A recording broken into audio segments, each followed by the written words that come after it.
అందరికీ నమస్కారం అండి. నేను మీ కావలి గ్రీష్మ. గత 2 రోజుల నుంచి శ్రీకాకుళం జిల్లా వైసీపీ నాయకులు మూలపేట పోర్టు గురించి తప్పుడు ప్రచారాలు చేస్తూనే వచ్చారు. అయితే ప్రజలకి అక్కడ స్థానికంగా శ్రీకాకుళం జిల్లాలో ఉన్న ప్రజలకి అసలు వాస్తవాలు వాళ్ళకి తెలుసు. రాష్ట్రంలో ఉన్న ప్రజలకి తెలియాలని వాస్తవాలు మీ ముందుకు పెట్టడానికి నేను ఈ రోజు మీ ముందుకు రావాల్సి వచ్చింది. 2014లోని ఎప్పుడైతే టీడీపీ గవర్నమెంట్ వచ్చిందో అప్పుడు ఫస్ట్ టైం అసలు అక్కడ పోర్టు ఉంటే బాగుంటుంది, భూసేకరణ చేయాలి అనేది ఒక ప్రపోజల్ వచ్చి అప్పుడు స్టార్ట్ చేశాం. అయితే దాని తర్వాత 2019లోని వీళ్ళ గవర్నమెంట్, వైసీపీ వాళ్ళ గవర్నమెంట్ వచ్చిన తర్వాత దాని గురించి పట్టించుకోకుండా పక్కన పెట్టేశారు.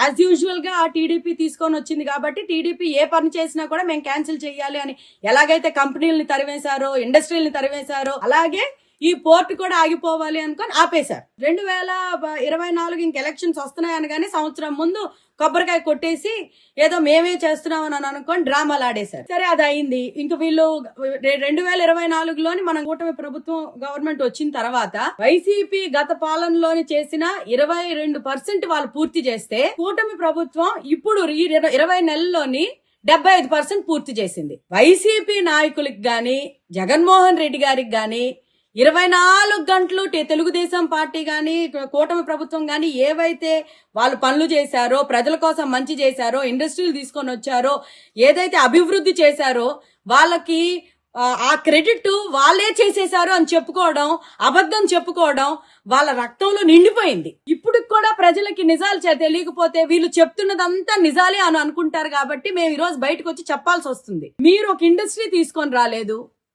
బయటికి తరిమేశారు అన్నిటినీ. మీరు ఏది తెచ్చే ఇంటెన్షన్ మీకు లేదు.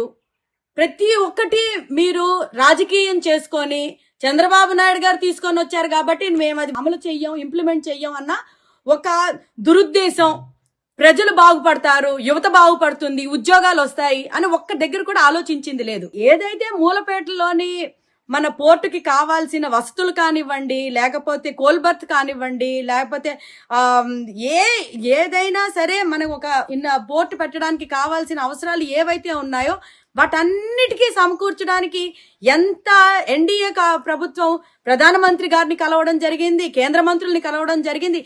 ఈవెన్ ఏవైతే భూసేకరణ ఏదైతే ఉంటుందో, ఉప్పు భూములు ఏవైతే ఉంటాయో స్టోరేజ్ గాని ఏదైతే దేనికైతే వాడతామో, ఏ ఉప్పు భూములు అయితే ఉంటాయో 360 ఎకరాలు 99 ఇయర్స్ కి అంటే 99 సంవత్సరాలకి లీజుకు కూడా తీసుకోవడం జరిగింది.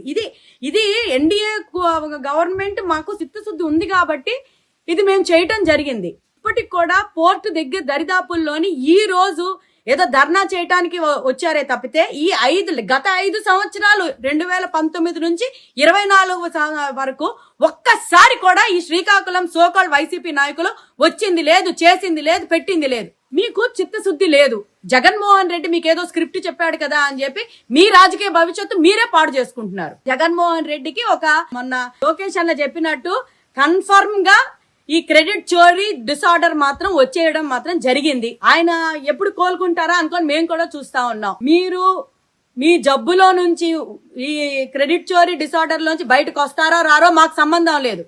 కానీ ప్రజలు ముందుకు వచ్చి మీరు అబద్ధాలు చెప్తా ఉంటే మీరు ఇలాగ అబద్ధాలు చెప్పి ఏమీ చేయలేదు కాబట్టే 11 సీట్లకి మీకు మిగిల్చారు. మీరు ఇలాగే అబద్ధాలు చెప్పుకుంటూ వస్తే 2029కి మీ పార్టీ కంటెస్ట్ చేయడానికి కూడా అర్హులు కాకుండా అయిపోతుంది.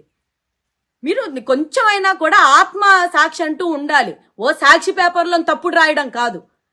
మీరు ఒకసారి గుర్తుపెట్టుకోండి, వైసీపీ నాయకులు గాని, జగన్మోహన్ రెడ్డి గారు గాని మీరు ఒకసారి గుర్తుపెట్టుకోండి. మీరు చెయ్యలేనిది కూటమి ప్రభుత్వం చేస్తుంది. యువతకి ఉద్యోగాలు వస్తాయి. ఈ ఎస్పెషల్లీ మూలపేట పోర్టు వల్ల యువత బాగుంటుంది. కొన్ని వందల వేల వాళ్ళకి ఉపాధి కలుగుతుంది. దయచేసి తప్పుడు ప్రచారం చేసి ప్రజల్లోని విషం వెయ్యాలనుకొని దయచేసి చేయటానికి మాత్రం ప్రయత్నించకండి. ఇది రాష్ట్రానికి మంచిది కాదు. మీరు ఇలా చేస్తా ఉంటే కూటమి ప్రభుత్వం మాత్రం ఊరుకునే పరిస్థితుల్లో లేదు. ప్రజలు ఇంకా చీకొడతారు, ఇంకా మీ మొహాల మీద ఉమ్మేస్తారు. ఇవన్నీ ప్రజలు ఒకసారి గమనించాల్సిందిగా మరొకసారి విజ్ఞప్తి చేస్తూ నేను సెలవు తీసుకుంటున్నాను. Please subscribe to Leo news for more videos.